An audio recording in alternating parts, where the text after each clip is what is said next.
On dit qu'on vit en démocratie, je dis ça sans colère, sans ironie. Juste un constat posé froid comme une table en bois. On vit dans un système où décider, c'est déléguer, puis se taire après ça. On confond le geste et le pouvoir, le bulletin et la voix. Voter c'est pas décider, c'est choisir qui tranchera ta place. Puis leur laisser le tempo, l'agenda, les ciseaux sur ce qui façonne nos lendemains, nos boulots, nos ghettos. On t'a dit t'as parlé, mais t'as juste pointé du doigt un nom dans une liste fermée, écrite bien avant toi. Démocratie, mot sacré, mot valise, qu'on brandit comme un talisman pour pas regarder ce qu'il recouvre vraiment. Le peuple apparaît, disparaît, entre deux dates sur un calendrier. Souverain 5 minutes dans l'isoloir, invisible le reste de l'année. On appelle ça démocratie parce que le mot rassure, mais le pouvoir s'exerce ailleurs, dans des pièces sans murmure. En 2022, regarde les chiffres sans filtre. Une poignée décide pour des millions d'existences. 15% de la population suffisent à sceller la direction. C'est légal, c'est propre, c'est carré, mais la question n'est pas de droit, elle est politique, elle est là. Parce que le vote souvent c'est pas un oui, c'est un pas, lui un moins, pire un soupir, un choix contraint dans un couloir étroit où l'offre décide déjà pour toi. Le pouvoir ne repose pas sur l'adhésion, mais sur un mécanisme de sélection. Une machine qui a huilé, qui transforme l'abstention en silence organisé. Le peuple apparaît, disparaît, entre deux dates sur un calendrier.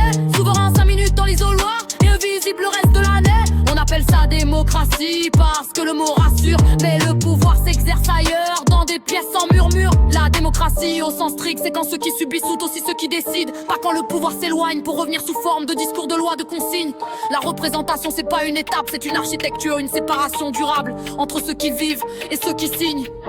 Dans ses imparfaits, dans ses cohérences, on sait pour tenir à distance ce qu'on appelle le peuple quand ça arrange le présent.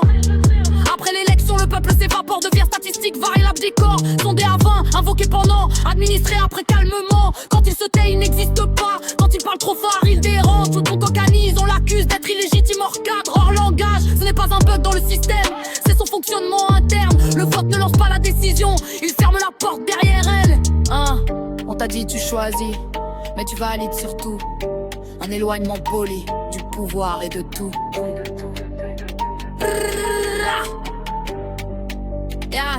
Yeah. 17-7 dans 7-9, rupture symbolique, le roi tombe, les peuples montent, mais seulement en théorie. Souverain oui, gouvernant non, très vite on trace une ligne, le peuple inspire, les représentants décident. La représentation devient un filtre, contre les passions, contre l'instabilité, contre le bruit. La République s'érige ainsi, on contemple le peuple, tout en l'éloignant d'ici. Donc si paraît-il, on ouvre le vote pour calmer la rue, la colère, la lutte. Vote puis rentre chez toi, l'histoire se fera sans toi. Films sont attendris, on verrouille la scène. Exécutif fort, décision serrée. L'efficacité avant la participation, la distance gravée dans la constitution. Et le plus fort, c'est que ça tient, pas par la matraque mais par acceptation. On t'a appris à commenter, pas à décider, à débattre après coup, jamais sur le coup. Vous avez voté, phrase simple, phrase clé, pas un rappel, une clôture. Pourtant on sait faire, décider ensemble, partager, trancher, dans le taf, dans les assos, dans les collectifs, dans l'urgence, dans le chaos. On sait écouter, ajuster, corriger, mais seulement tant que ça reste local, toléré, sans enjeu central. Dès que ça touche au cœur, à l'économie, au territoire, au pouvoir, la décision est reprise par ceux qui savent mieux que nous. À petite échelle, on te fait confiance, à grande échelle, on t'explique l'impossibilité. Trop complexe, trop de monde, mais c'est déjà coordonné. Regarde autour, la question n'est pas technique, elle est politique. La démocratie s'arrête là où ça devient décisif. Y'a pas de solution dans ce texte, pas de modèle clé en main.